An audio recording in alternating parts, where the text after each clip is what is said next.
来看南投的消息，即摆正是山野大出的时阵，南投中兴新村这个边啊大路边有一个山野树，生干咧点，有一个游客呢专工来满，甚至有外国的游客带囡仔来咧体验。不过，安尼的行为已经犯法啦，管理单位有公告，有可能犯着侵占罪。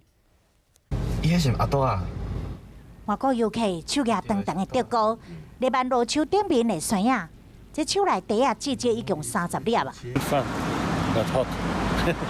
I feel really good because mangoes are very yummy.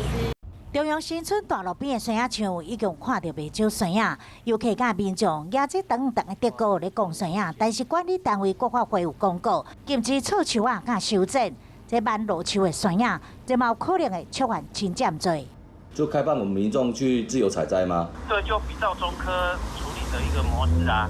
万山野民众话徛伫咧路中，拢毋管车来去，真危险。而且若是挽着好，就早倒去；不好，就直接等伫咧路边的树材烂去，无公德心。要给他知道说，哎，有车子来了，要不然我们都不晓得要绕路。当然能守规矩最好了啦。